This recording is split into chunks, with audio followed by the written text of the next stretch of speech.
Normalement, l'épisode débute par une citation de mon invité. Aujourd'hui, ça nous tenait à cœur, à nous deux, d'avoir une pensée pour une personne que nous connaissions très bien et qui nous a quittés récemment. L'entretien du jour avec l'ancien gardien de l'AS Nancy-Lorraine et actuel entraîneur des gardiens du Stade Rennais, Olivier Saurin, a été enregistré avant le décès de Nicolas Olvec. Après cette annonce et avant la diffusion de cet épisode, j'ai donc rappelé Olivier, qu'il a très bien connu à Nancy et à Rennes, pour lui rendre hommage. Bonjour Olivier. Bonjour. Alors, le premier mot qui te vient en tête quand tu penses à Nicolas Olvec? Euh, Deux, bienveillant au départ. C'est quelqu'un qui était bienveillant avec tout le monde. Moi, je l'ai connu à Nancy et à Rennes, comme tu l'as dit, et quelles que soient les missions qui lui étaient euh, c'est vrai que c'est un peu dur. Les missions qu'il pouvait effectuer, il était bienveillant avec tout le monde, que ce soit les joueurs, les staffs, l'ensemble du personnel, avec tout le monde, toujours un petit mot. Et le deuxième, c'est combatif, parce que dès qu'on a su qu'il était touché par la maladie, en aucun cas, il nous a montré une forme de découragement. Bien au contraire, il a lutté jusqu'au bout, il a été combatif. Donc c'est ces deux mots-là, bienveillant et combattant. Tu as une anecdote avec lui à Nancy. Lui est arrivé comme stagiaire en 1997. Toi, tu étais joueur au moment-là, centre de formation, et après joueur chez les pros. Tu as une anecdote avec lui? À Nancy, si on regarde son parcours, il a eu un parcours comme peut avoir un jeune footballeur, c'est-à-dire qu'il a gravi les étapes les unes après les autres. Il s'est construit jusqu'à être président du Stade Rennais, toujours en gardant ses valeurs. Et nous, on l'a vu grandir au sein de la SNL, comme lui nous a vu grandir à l'époque, parce qu'on était beaucoup de joueurs issus du centre de formation, comme nous, on a pu gravir les étapes les unes après les autres pour intégrer l'équipe professionnelle. Tu as gagné la Coupe de la Ligue en 2006 avec l'AS Nancy-Lorraine. Lui était dans le staff administratif au moment-là. Et vous vous êtes retrouvés en 2020 à Rennes, toi en tant qu'entraîneur des gardiens, lui en tant que président. Ça t'a fait quoi de le retrouver à Rennes quelques années après ce titre? Bah, c'est le coach Julien Stéphan à l'époque qui m'a averti que Nicolas allait être le nouveau président du Stade Rennais. Après, pour l'anecdote, c'est la première fois que je l'ai vu en tant que président du Stade Rennais, c'était en visio, parce que c'était l'époque Covid, donc avril 2020. Et tous les mardis, à l'époque du confinement, on avait une visio avec l'ensemble du club où le docteur nous parlait du Covid, nous donnait des nouvelles avec qu'est-ce qu'on pouvait faire, qu'est-ce qu'on pouvait pas faire. Et lui, la première fois, bah, on s'est tous connectés. Et puis lui, je l'ai vu. Puis voilà, c'était la première fois que je l'ai revu après mon départ de la SNL en tant que président du Stade Rennais. C'était en visio. Et j'ai plus trop la date en tête, mais il me semble que c'était quelques jours avant ou quelques jours après l'anniversaire de la victoire de la Coupe de la Ligue. Donc lui, il m'en a parlé spontanément. Puis avec Rennes, on avait gagné la Coupe de France. Donc il disait, bah, maintenant, il faut aller chercher d'autres trophées. Donc ça avait fait rire tout le monde à l'époque. Il avait gardé ce côté travailleur qu'il avait déjà à Nancy, pour gravir tous les échelons, pour gérer une multitude de dossiers quand il était directeur général adjoint de la SNL. Il avait gardé ce côté travailleur à Rennes, surtout à cette période Covid qui était difficile. Oui, oui, ça a toujours été un gros travailleur de toute façon pour gravir tous les échelons. Il est arrivé au Stade Rennais, c'était pendant le Covid, donc on sait que ça a été une période délicate pour tout le monde. Comme avec Nancy, je pense qu'il les a pris les uns après les autres pour que ce soit le mieux pour tout le monde. Merci Olivier pour ce témoignage et cet hommage à Nicolas Olvec. Eh ben, merci à vous, une grande pensée à son épouse, à ses enfants et à sa famille. Il t'avait parlé de la Coupe de la Ligue à votre première rencontre. La Coupe de la Ligue, on va en parler dans l'épisode donc qu'on avait enregistré avant le décès de Nicolas Olvec. Maintenant, je vais vous laisser l'écouter dans son intégralité. Bon épisode avec Olivier Saurin. Bonne écoute. Mon sac de match, franchement, même ma femme, elle me disait, mais t'es toqué, c'est pas possible. Je faisais des piles et je pliais. Quand j'ouvrais mon sac, en fait, la pile, c'était ce que j'allais mettre en premier pour l'échauffement et pour les matchs.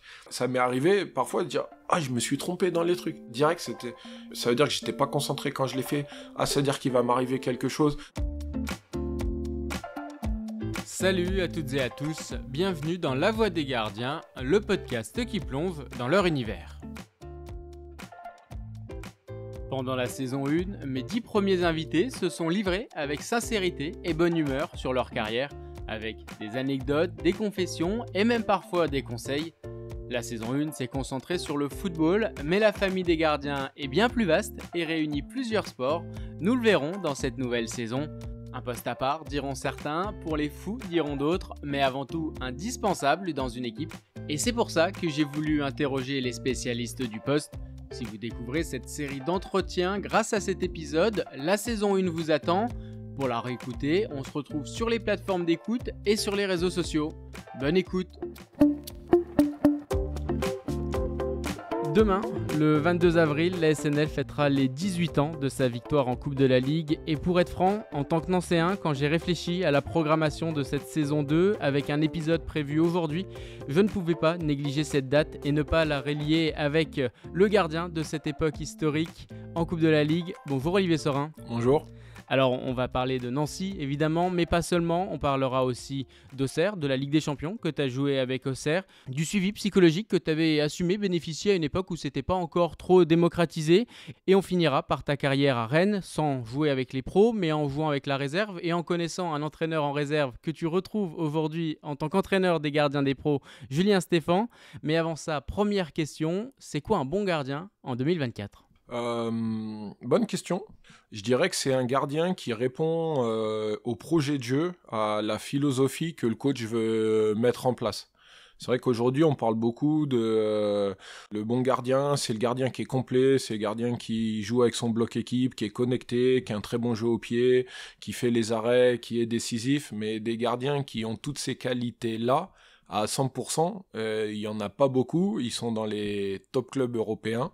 Donc pour moi, un bon gardien aujourd'hui, que ce soit en 2024, que ce soit avant, que ce soit après, je pense que c'est un gardien qui répond au projet de jeu, qui répond aux demandes du coach principal. Il y a une évolution d'une intégration un peu plus forte du gardien dans le projet de jeu collectif par rapport aux années 2000 ou à la fin des années 90, quand toi tu as commencé ?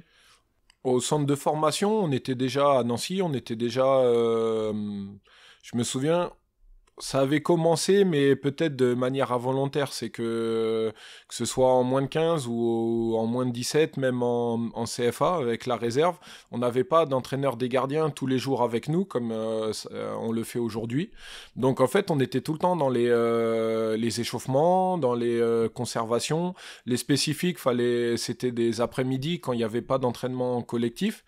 Donc tous les entraînements collectifs, on était tout le temps avec les joueurs. Donc on faisait tout le travail athlétique et souvent on nous disait vous avez 10 minutes, mettez-vous sur le côté. Donc on se mettait, on faisait nos gammes, des prises de balles, des plongeons à gauche, à droite, et puis après dès qu'ils avaient besoin de nous, ils nous appelaient. Forcément on travaillait au pied, moi j'adorais ça. On était tout le temps avec le collectif, et aujourd'hui le plus difficile, c'est de trouver le bon équilibre entre les spécifiques, parce que le gardien doit travailler spécifiquement, il doit travailler ses gammes, mais il doit aussi travailler collectivement. Donc maintenant c'est tout ce qui est sortie de balle, c'est aussi tout ce qui est connexion avec son équipe, avec sa ligne défensive. On va dire que c'est une autre approche aujourd'hui. Aujourd'hui, c'est presque plus de limiter le travail spécifique purement basique, comme les bases, mais de l'intégrer un peu avec le jeu, avec l'équipe, alors qu'à ton époque, à tes débuts, il y avait quand même très peu de travail spécifique, parce que c'était entre vous, il n'y avait pas d'entraîneur, c'est de trouver le mix entre ça, et presque à l'inverse aujourd'hui. Oui, à l'époque, en gros, c'était souvent, on avait un entraînement spécifique par semaine. parfois 2 pendant les vacances. Donc c'était pendant 2 heures, on était 4, 5. Moi je me suis retrouvé ma première année à Nancy, on était une dizaine, une quinzaine avec Jacques Mifsud qui avait tous les gardiens de la section amateur. Moi j'étais le plus vieux et tous les autres entraînements on n'était qu'avec le groupe. Aujourd'hui, que ce soit avec la formation ou avec les pros, ben, déjà les gardiens parfois doublent les séances. Donc là on a le temps de faire nos spécifiques, mais parfois il faut s'adapter. Quand on nous dit bah, demain Olive, les gardiens, tu les auras 10 minutes, 15 minutes, 20 minutes, 30 minutes. Donc parfois on sort avant les joueurs, parfois on sort en même temps. Et il faut aussi qu'on arrive à... Par exemple, si on sait que le coach va travailler les sorties de balle, bah, le spécifique, parfois, bah, il est tourné vers l'objectif collectif. Mais c'est sûr qu'aujourd'hui, on est plus dans la fabrique d'un puzzle pour qu'à la fin, bah, toutes les pièces aillent bien les unes avec les autres, pour que le week-end, le gardien ne découvre pas des situations de jeu. Exactement. On reviendra à la fin de cet entretien sur la partie entraînement aujourd'hui au Stade Rennais. Mais première question sur toi, comment tu es devenu gardien de but avant même cette période à la SNL? Tu es devenu gardien de but comment? Bah, moi, je suis originaire d'Orléans. Donc j'ai commencé à l'ASPTT Orléans, j'ai commencé joueur et une fois le gardien est pas venu, qui veut y aller, j'y suis allé, ça s'est plutôt bien passé. J'ai pas trop de souvenirs, mais c'est un peu l'histoire qu'on m'a racontée et ça s'est bien passé. Mes parents m'ont dit que j'ai aimé ça et puis je suis resté, puis ça s'est fait comme ça. Après, je suis parti, le club phare à l'époque, c'était l'US Orléans. Et en fait, ce qui se passe, c'est que le coach à l'époque des Poussins, parce qu'on parlait des Poussins, c'était un collègue de ma maman. Et il cherchait un gardien et je crois que je lui avais tapé un peu dans l'œil. Et je suis allé dans le club phare, l'US Orléans, qui était en D2 à l'époque. Et puis après, je suis parti, puis gardien de but, puis ça m'a emmené jusqu'à Nancy. Comment ça se passe, l'arrivée en centre de formation à la SNL quand voilà, tu arrives d'Orléans, c'est pas à côté? Comment tu digères cette période-là? Bah, en fait, c'était une volonté de ma part. Donc là, pareil, je suis cadet. Et à Orléans, on jouait jusqu'en DH avec ma catégorie. Et je dis à mon père, bah, j'aimerais bien me frotter au niveau national. À l'époque, c'était les moins de 15 ans nationaux. Et il y a une refonte à l'époque, il me semble, des catégories. Donc moi, ça me permet de faire une 3e année. Et à l'époque, le club qui est au niveau national à Orléans, c'est Saint-Jean-de-la-Ruelle, le FCO. Donc au départ, bah, le coach me connaissait, il me dit ouais, nous on te prend. Et mon père va voir le coach à l'époque, ce qui voulait faire les choses pas dans le dos du club, Ouais. mais il dit Olivier veut découvrir le niveau national. Il lui dit bah écoute, moi je vais bon, merci, parce qu'il me semble qu'à l'époque il l'a remercié de pas faire ça dans le dos, des essais à droite à gauche. Et comme quoi l'honnêteté et le respect a fonctionné, parce que Châteauroux est arrivé et en fait un éducateur d'Orléans connaissait Bruno Bini, qui était à l'époque le responsable du district du Loiret, D'accord. qui lui connaissait Nancy. En disant j'ai un gardien qui a le niveau national, est-ce que vous êtes intéressé? Et il cherchait un gardien pour ce niveau-là. Et bon, ça a été un casse-tête pour mon papa, parce qu'au départ on dit à Saint-Jean-de-la-Ruelle oui c'est bien, puis bah il y a Châteauroux qui arrive, ah ouais Châteauroux c'est quand même mieux un sport-études, ok, puis là c'est Nancy qui C'était eux encore au-dessus. en 96 montaient en D1. On se dit, ouais, la D1, c'est bien. Nancy, c'est un super club. Je veux aller à Nancy. Je me souviens encore de mon départ. Il y a mon père, ma sœur et moi, et on part à Nancy. Au départ, je savais pas si j'allais être au centre de formation ou interne dans le lycée qui était collé au centre de formation. Et on fait un tournoi du côté de Toulouse avec tous les centres de formation. Et ça se passe très bien. Donc moi, ça faisait 3 semaines que j'étais arrivé. Ça se passe très bien. Je suis élu meilleur gardien du tournoi. Et au retour, on me dit, il y a une place, il y a des places libres, tu restes au centre de formation. Et pendant les vacances scolaires, on s'entraînait avec le groupe des moins de 17 ans nationaux, avec le coach Rachid Matar. Et moi, gardien de but, dans les buts, il y avait Gennaro Brasigliano. Justement, Gennaro a été un invité de la saison 1. Il a parlé de votre amitié, même à cette période-là. On dit souvent qu'il y a très peu d'amis dans le milieu du foot, encore plus là avec une vraie concurrence.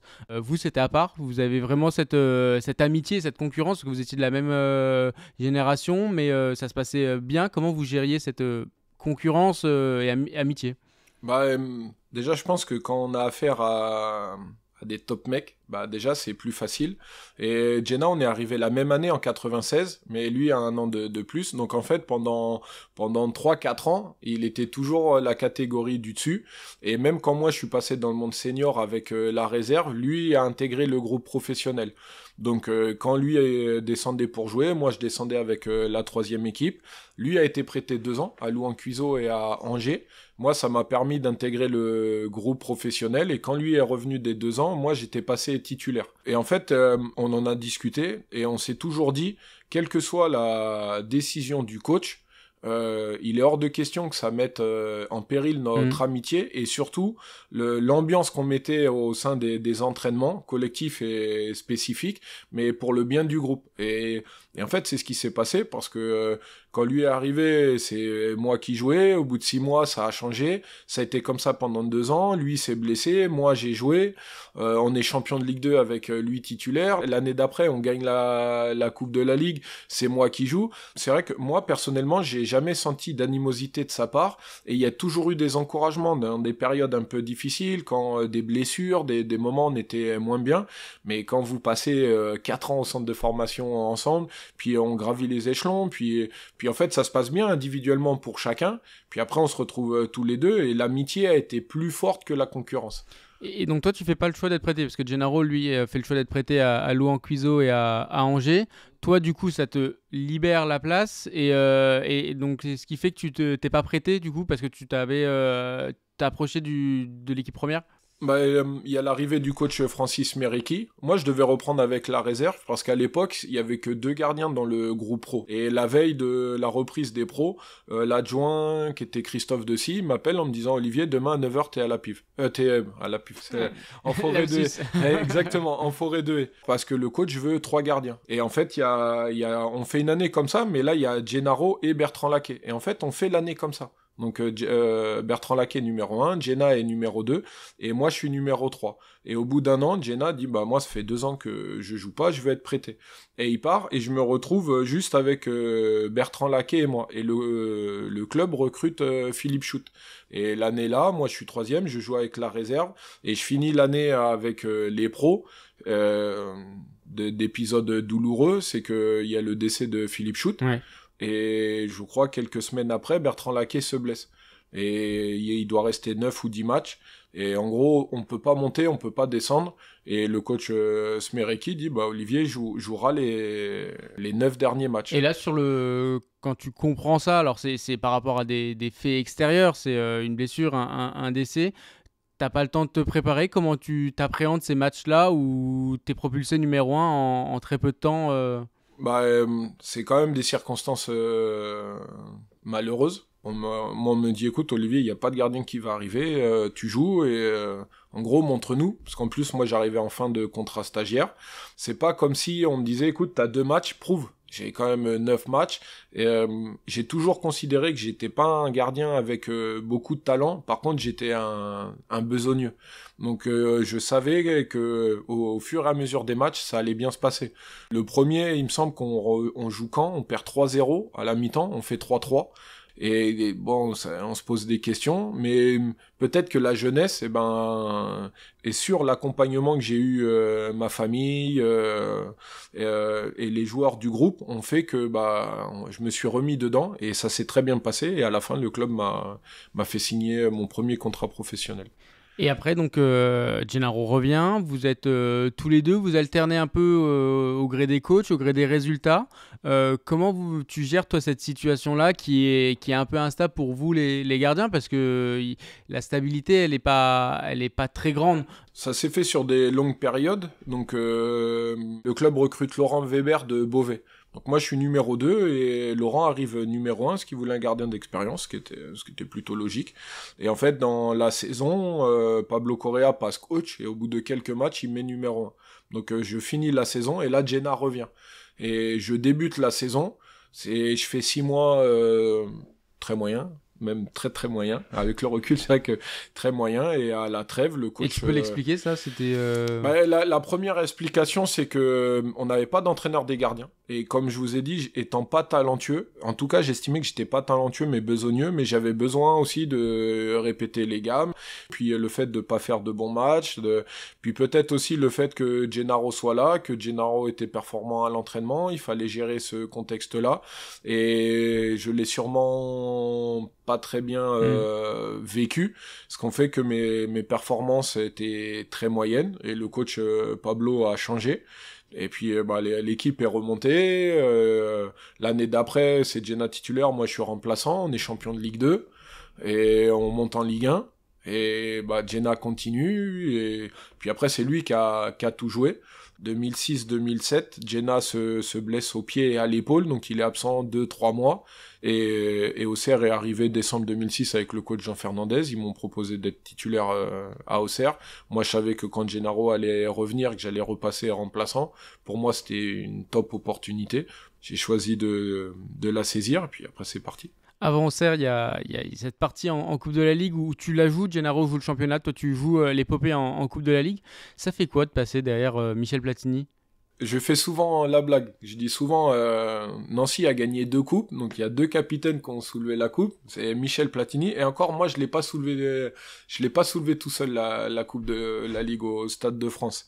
Mais pour la petite histoire, l'année où on monte, on est champion de Ligue 2, il faut savoir que j'ai pas fait un match. Et il me semble c'est Le Havre, il reste 5 minutes et Pablo il me fait rentrer. Juste 5 minutes. Pour pouvoir être champion de... Et en fait, après le match, il vient me voir, il me dit voilà, je t'ai fait rentrer parce que si tu joues pas une minute, en gros, sur ton CV, t'es pas considéré comme champion de Ligue 2. Exactement. Et il a dit, moi, pour récompenser tout ce que t'as fait sur l'année, c'était normal.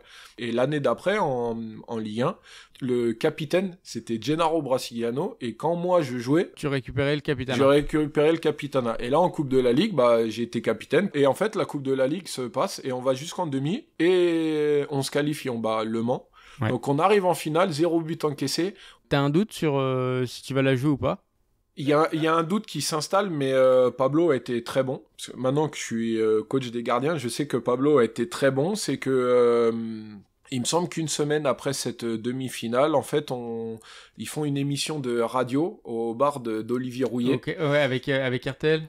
Voilà, c'est ça. Et en fait, on est plusieurs joueurs à être invités. Et en fait, ça commence à s'installer par les médias, tout ça. Maintenant, il faut mettre la meilleure équipe. Je le comprends. Mais quand vous êtes gardien numéro 2, que vous avez tout joué, et que là, ça se passe comme ça, vous posez la question. Et en fait, quand c'est à mon tour de passer en direct, il y a le coach, il dit, mais Olivier jouera la finale. Donc tu l'as appris au moment-là? Ouais, il m'avait rien dit, mais il le dit là. Et en disant ça, il me regarde. Et là, je dis OK. Et après, il y avait la question qui se posait en se disant, est-ce qu'il faut pas faire jouer Olivier un match ou 2 matchs avant pour... Donc moi, de temps en temps, je jouais avec la réserve. Et en fait, j'ai jamais joué... Entre la demi-finale et la finale, t'as pas joué avec tes défenseurs? Avec l'équipe première, non. Et pour la petite histoire, une semaine avant la finale, on va à Marseille. Et je crois qu'on perd 6-0. Et après le match, et Pablo, il me dit, écoute, j'ai hésité à te faire jouer, et je crois que j'ai une bonne étoile. Ouais, j'ai bien fait. Valait mieux que tu restes pas exactement. Sur un 6-0 quand tu rejouais. Exactement. Et en fait, après, je joue la finale, puis on gagne. Après le match, on est euphorique, tout se passe bien. Et il y a Fred Biancalani qui vient me voir, et il me dit, Olive, tu sais ce que tu fais pour le trophée? J'ai dit, écoute, étant donné que c'est Gennaro le capitaine, je pensais le soulever avec lui. Et Bianca me dit j'avais cette même idée. Donc ça c'est encore une petite anecdote qui montre l'ambiance qu'on avait. Une anecdote humaine. Un groupe exceptionnel. Et sur cette finale sportivement, vous êtes au Stade de France. Comment vous la préparez et toi spécifiquement, vous êtes sur une période euphorique parce que vous montiez de Ligue 2, vous êtes en finale. Comment tu gères ça avec ta défense, avec ton équipe? Tu essayes de stabiliser un peu ce côté euphorique. Comment tu l'abordes cette finale?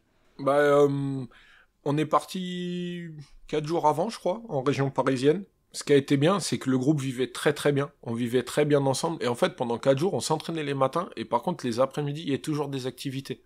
Et cette finale-là, en gros, on l'a préparée en disant, mais on est Nancy. Vous voyez d'où on vient? Mais en fait, là, ça peut être l'apothéose de quelque chose d'exceptionnel. Très vite, on a senti que ce groupe-là... on n'avait pas plus de qualité que les autres. Par contre, collectivement, étant donné il y avait beaucoup de top mecs, collectivement, il n'y a pas une équipe qui nous était supérieure. Et en fait, ça a été un tout, ça a été l'ambiance. Il y a des petites anecdotes comme ça. Je me souviens quand on jouait souvent à 20h, parce qu'à l'époque, les matchs étaient à 20h le samedi. On allait mise au vert la veille, mais on allait avec nos voitures. Et en fait, après, le coach, il disait, à 10h, réveil musculaire. Et nous, on avait mis des choses en place où c'était... en fait, les 2 derniers arrivés au taureau, c'est eux qui commencent au milieu. Mais parfois, on se retrouvait à 8h45, 9h, on était déjà pour être sûr de pas être au milieu. Pour être sûr de pas être les derniers. Et sur le terrain, et le coach, parfois, il était dans le vestiaire, il arrivait, on était déjà tous sur le terrain. C'était des petites choses, donc c'est difficilement explicable, mais quand on le vit, c'était palpable. Et toi, tu pars en 2006, tu le disais, à Auxerre, Jean Fernandez te recrute. Au début, quand tu arrives, il y a un turnover, il y a une rotation qui est mise en place avec Rémi Rioux. Comment ça se... Parce que toi, tu y vas pour jouer, mais finalement, c'est pas trop ce qui se passe. Comment tu l'acceptes, comment tu le digères, ça? Ouais, j'ai toujours accepté. Je pense que j'étais vraiment pas chiant pour un entraîneur. Mais j'arrive au mois de décembre. Fabien Cool, à l'époque, Fabien Cool était le gardien et avait une pubalgie. Les premiers contacts arrivent comme ça, en me disant au mois de janvier, pour finir la saison, parce que Fabien, c'est compliqué. Et ce départ, je le dois aussi à Jacques Rousselot, parce qu'à l'époque, le coach veut pas que je parte, parce que j'avais joué 3 mois, Jenna était blessée, Jenna commençait juste à revenir, mais... Sans savoir si ça pouvait pas rechuter. Voilà, donc je peux comprendre que le coach voulait pas. Et en fait, ce qui s'est passé, c'est qu'après la Coupe de la Ligue, il y a des clubs de Ligue 2 qui sont venus au renseignement, et moi, je voulais partir. Et comme Jenna, je voulais jouer. Et à l'époque, le président Rousselot m'a dit non, tu partiras pas.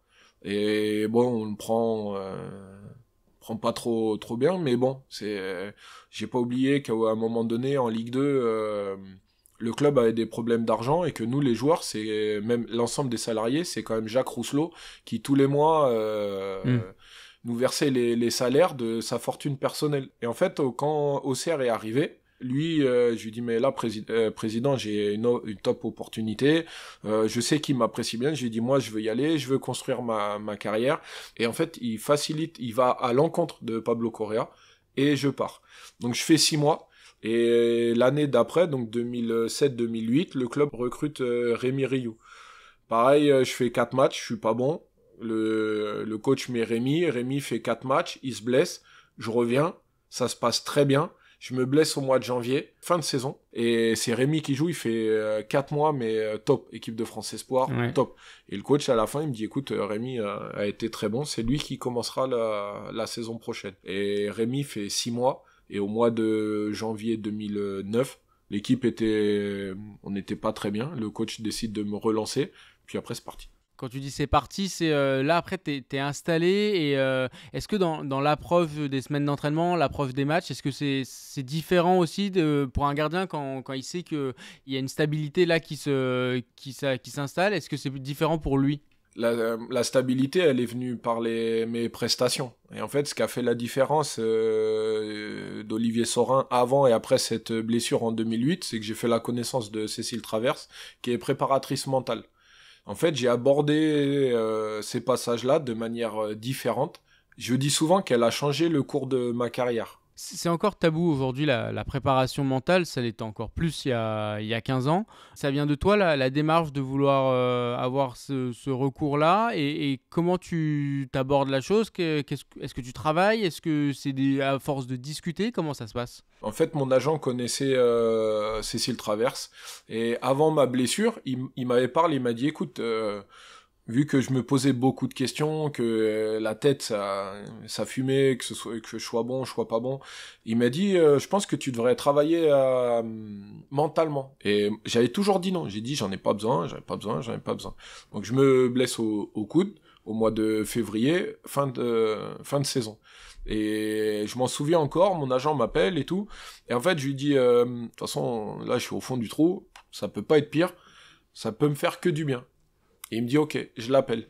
Et ça a commencé comme ça. Elle a surtout réussi à mettre le foot au bon endroit. C'est dire que pendant des années, pour moi, le foot, c'était il faut que je sois bon, donc il faut, je dois. Je me posais beaucoup de questions. Donc elle m'a dit, écoute, t'es comme ça, tu te poses beaucoup de questions. Moi, je vais t'apprendre à te poser les bonnes questions. Donc si tu te poses les bonnes questions, t'auras les bonnes réponses.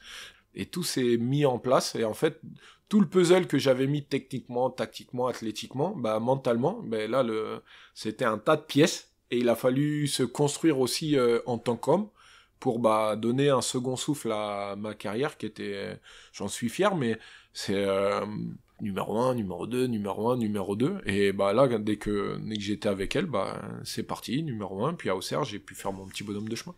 Tu disais que tu te posais beaucoup de questions, on m'a dit que tu étais très méticuleux, le sens du détail, ça devient d'où ça? C'était...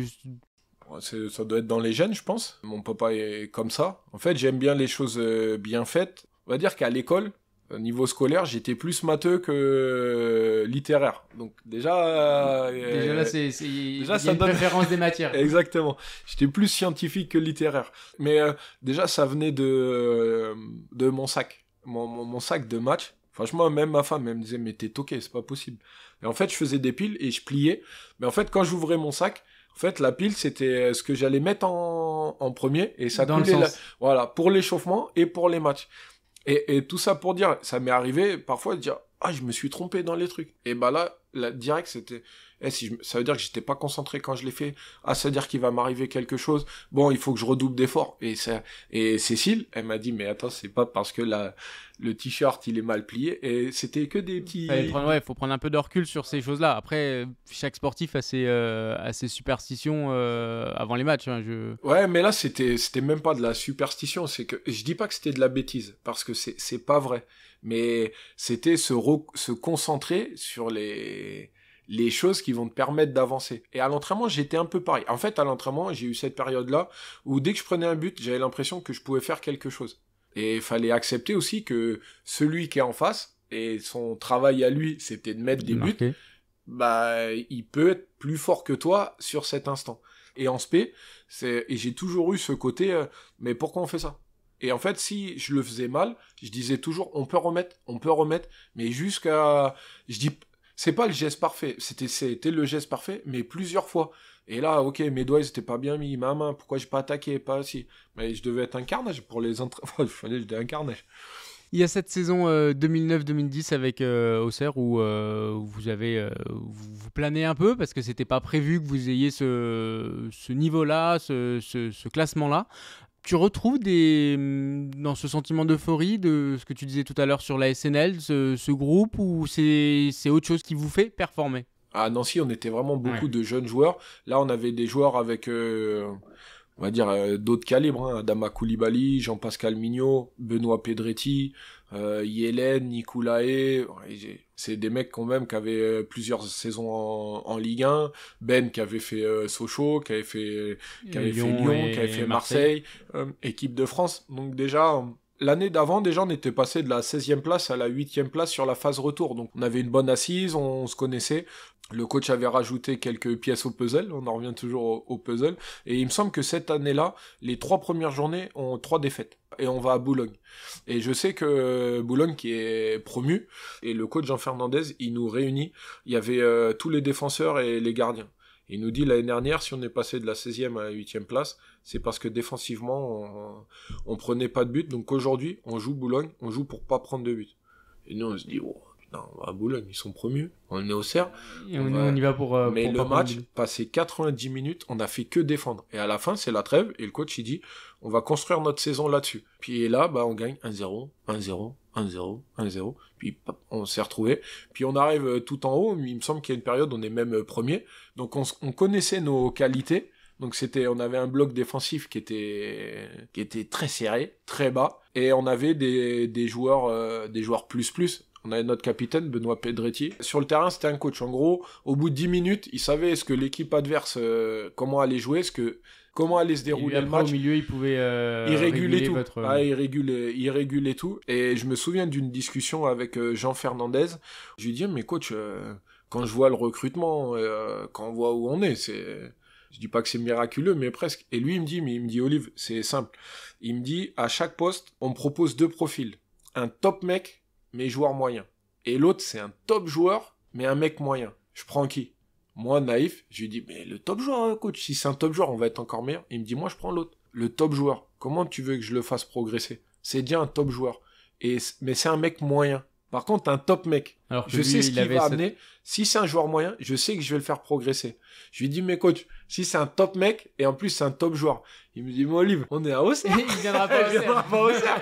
Et je lui dis, ok. Et en fait, on était plusieurs là-dedans, où on était pas forcément des titulaires indiscutables dans nos équipes. Le coach, c'est un top coach. Hein. Il a dû se renseigner sur les qualités humaines, et lui savait qu'il allait nous faire progresser. Saison 2010-2011, donc vous jouez la Ligue des Champions. Marseille est champion, mais vous vous qualifiez pour la Ligue des Champions avec un tirage de rêve.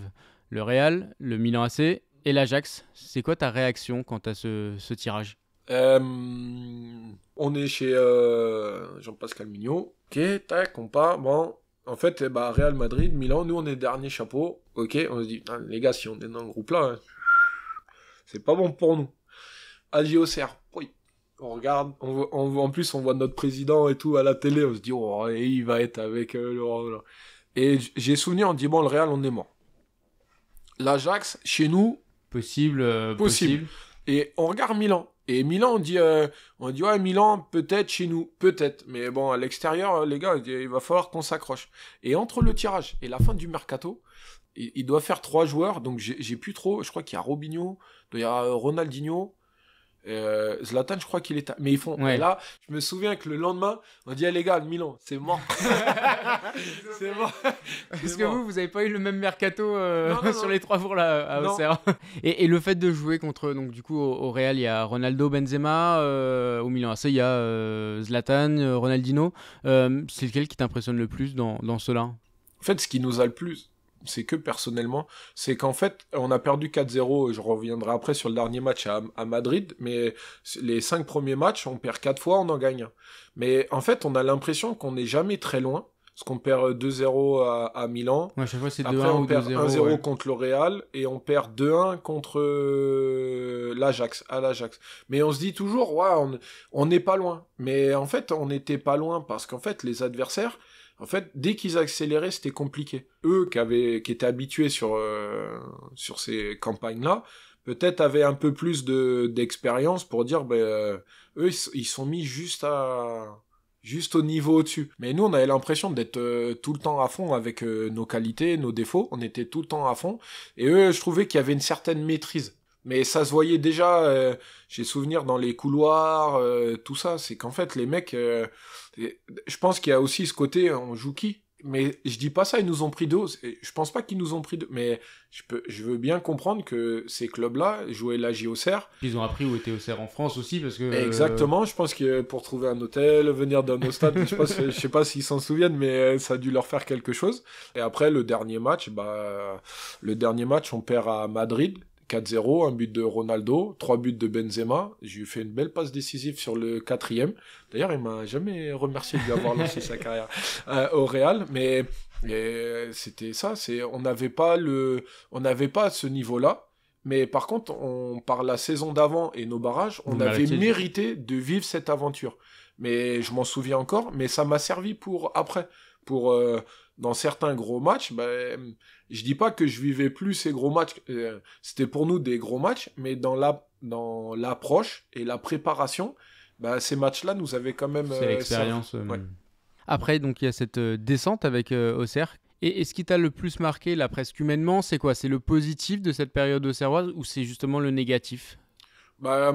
J'y ai vécu vraiment des tops années, mais à partir du moment où une descente en Ligue 2 a eu un tel impact négatif sur le club, sur la ville, parce que la ville vit beaucoup grâce au foot, je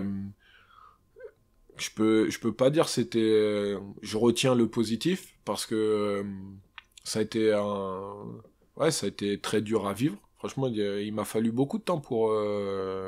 Et encore, quand parfois, quand j'y repense, on se dit, ouais, j'ai fait partie de cette équipe qui est descendue avec Auxerre, qui était en Ligue 1 depuis, je sais pas, peut-être 30 ans. Ouais. Peut-être 30 ans. Donc, quand Auxerre est remonté en Ligue 1 il y a 1 an et demi, moi, je m'en souviens encore, j'étais avec ma compagne, on était aux États-Unis où ma fille faisait ses études, et on était dans un resto, et j'avais mon téléphone, parce qu'avec le décalage horaire, un plein après-midi, mon téléphone, Pour regarder le barrage Saint-Étienne-Auxerre, contre Saint-Étienne. et je dis pas qu'il y a eu comme si, il y a eu comme un soulagement, en disant, ah, ils retrouvent la Ligue 1. Tu finis ta carrière ensuite à Rennes, où tu es recruté à Rennes, mais tu joues pas en pro. Tu es dans le groupe pro, mais tu joues souvent en réserve. Est-ce que y a de la frustration, ou est-ce que même à cet âge-là, tu apprends encore d'apprendre, de grandir encore, de gérer cette frustration-là, ou de ce manque de temps de jeu en tout cas? Bah, j'arrive à 33 ans. Vous arrivez à Rennes, le numéro 1, c'est Benoît Costil. Là, on touche au niveau international. Et moi, j'avais pas ce niveau-là. Je vous cache pas que sur les 2 ans, bah, il y a cette petite frustration.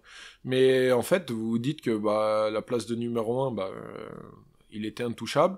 Quand Ben se blesse en équipe de France, ils font jouer Abdoulaye Diallo. Sur le coup, on le prend mal. Mais c'est toujours pareil, parce que c'est l'esprit joueur. Et on pense qu'à soi d'abord. Mais avec le recul, ouais, ils ont eu raison. Que ce soit le coach Montagnier, l'entraîneur des gardiens, et il a fait les matchs qu'il fallait, et ils avaient des qualités que moi j'avais pas. Et après, c'était bah quel est mon rôle? Et mon rôle, c'était de bah déjà que cette frustration-là impacte pas Abdoulaye. Et c'est les mots qu'on avait eu avec Gennaro quand on a commencé. Moi, je suis le premier match d'Abdoulaye. Je lui ai dit, écoute, Abdou, le coach a décidé que ce soit toi qui joues. Sache que tu peux compter sur moi. Si tu as besoin de quelque chose, je suis là pour toi. Parce que ce qu'on avait dit avec Jenna, pourquoi moi, 10 ans après, j'allais faire, c'était pas possible.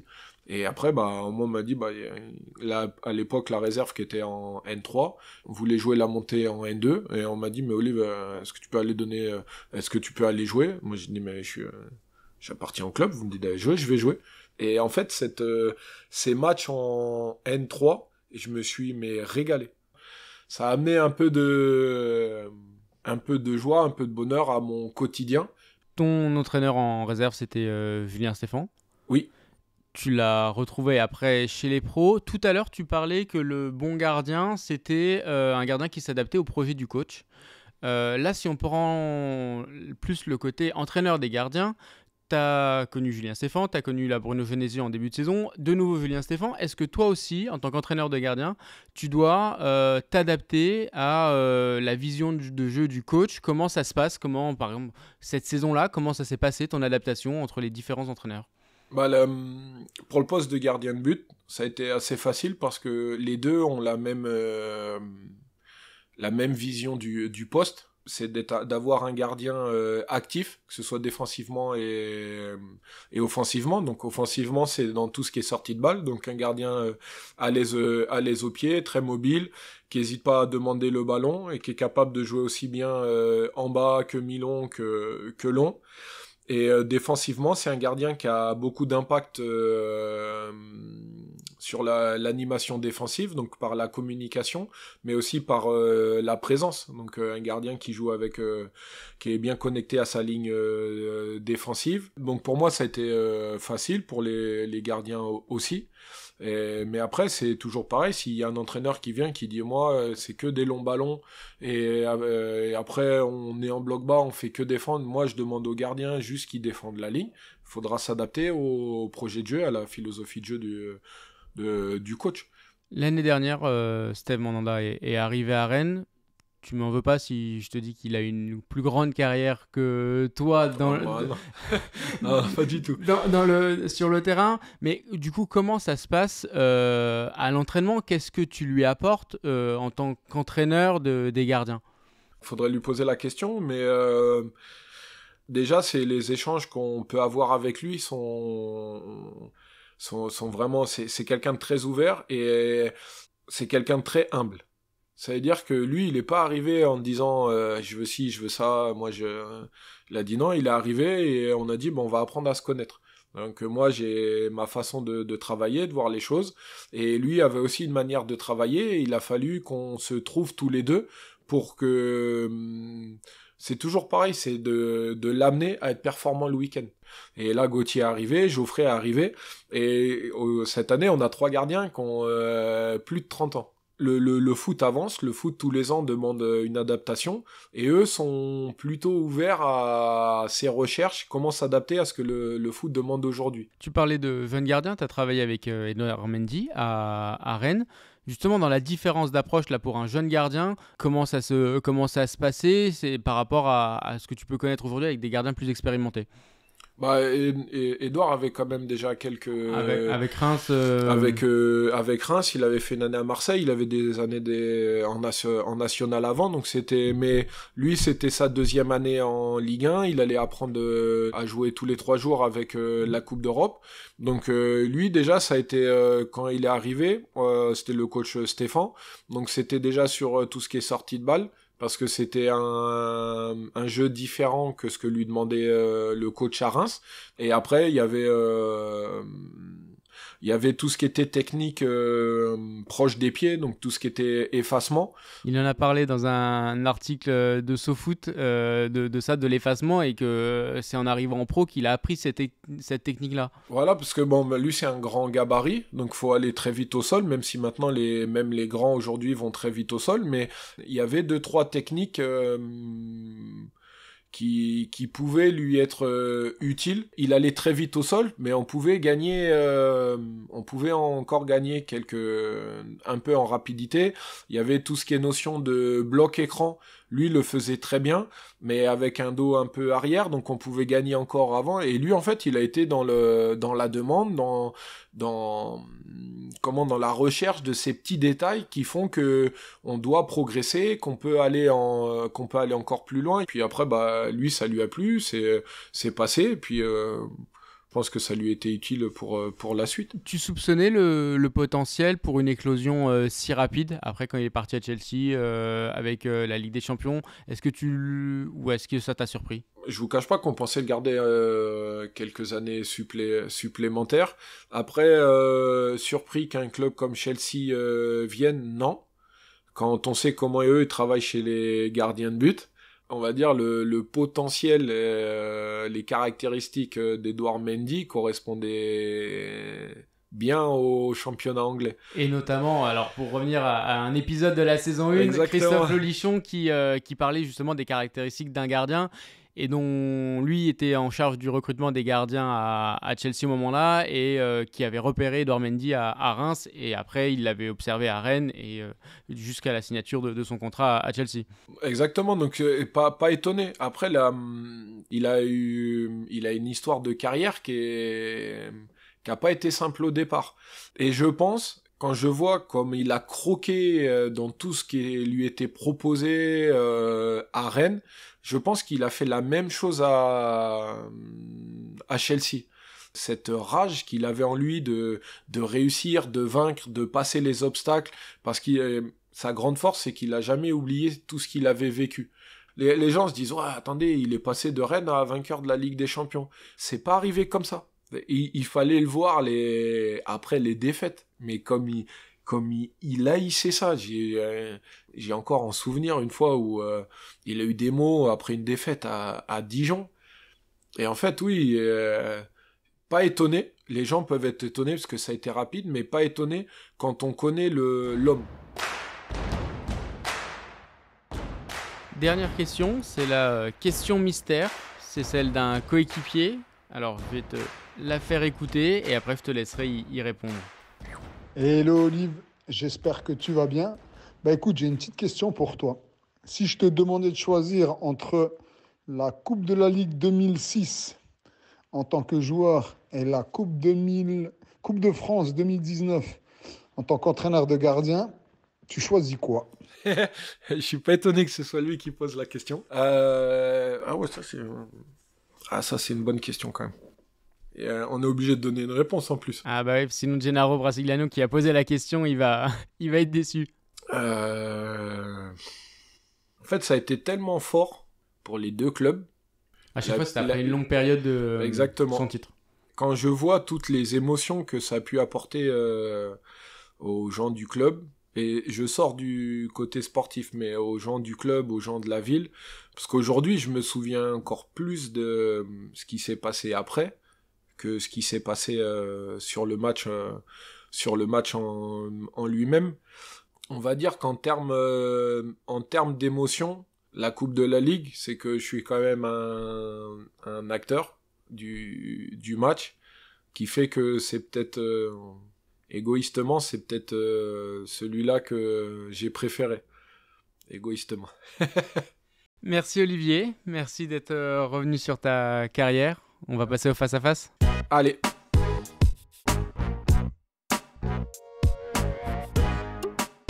Ton plus bel arrêt. Alors là, tu vois, quand je te dis que je me souviens plus de ce qui s'est passé autour des matchs que les matchs là, j'ai souvenir d'un arrêt, donc c'est mes débuts en Ligue 2, et on va à Grenoble. On gagne 3-2, et j'ai souvenir d'une tête, et je vais sur ma gauche, main opposée, je la claque au-dessus, et j'ai souvenir que Benjamin Niquez, il y avait Vincent Ognon et Paul Fischer qui viennent me taper dans la main.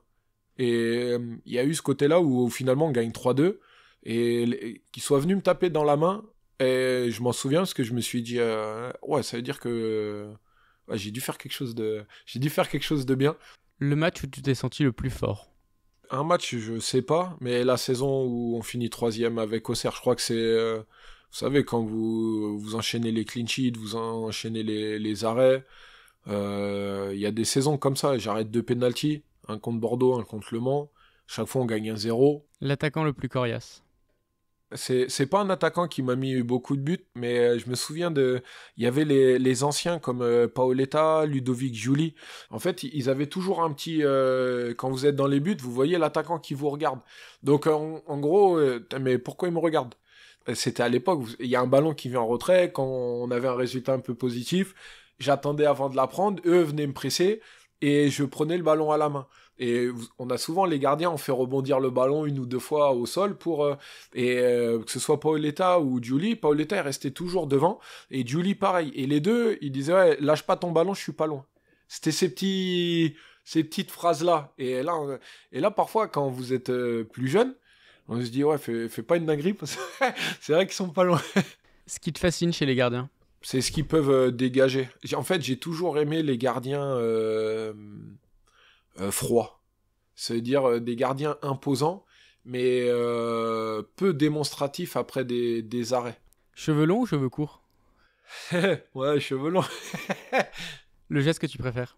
Franchement, une grosse frappe, une belle frappe, et pas de seconde chance. Le gardien qui la garde, mais de manière très nette. Ton modèle? Quand j'étais plus jeune, c'était Bernard Lama. Plus Lama que Barthès, qu'il y a eu cette période-là. Mais Bernard Lama a toujours été... ça a été mon idole de jeunesse. San Siro, on en profite plus sur le terrain ou depuis le banc de touche? Toi qui as fait les deux. J'en ai pas trop profité, parce qu'on est concentré quand même sur le jeu. Mais je vais dire sur le terrain, parce que ça a été la découverte. L'entraîneur qui comprenait le plus le poste de gardien? L'entraîneur qui comprenait plus le poste de gardien, je vais citer Philippe Montagnier, parce que lui avait été un ancien gardien et que j'ai eu comme entraîneur principal ici. Il savait tout ce qu'on pouvait ressentir.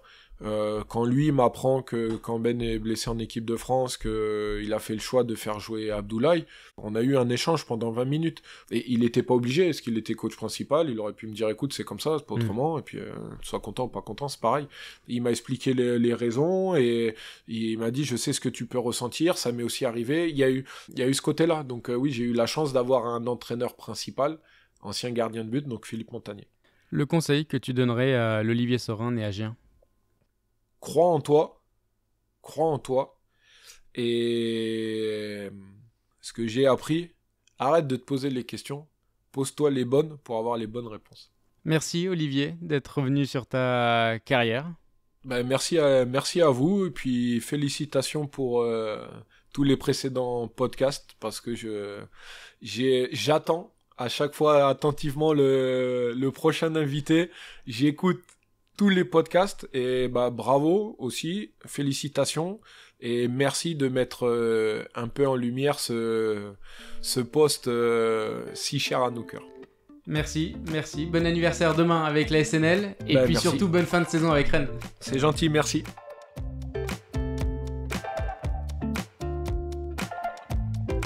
Merci à vous également de nous avoir écoutés. J'espère que l'épisode vous a plu. Si c'est le cas, je vous laisse également découvrir les 10 premiers invités de la saison 1. Et puis n'hésitez pas à parler du podcast autour de vous, à vos coéquipiers, à vos amis pour l'encourager et lui donner un maximum de visibilité. Mais aussi à le partager sur les réseaux sociaux, le noter, le commenter sur les plateformes d'écoute. C'est important pour que la voix des gardiens résonne encore plus et qu'un maximum de passionnés plongent avec nous dans l'aventure.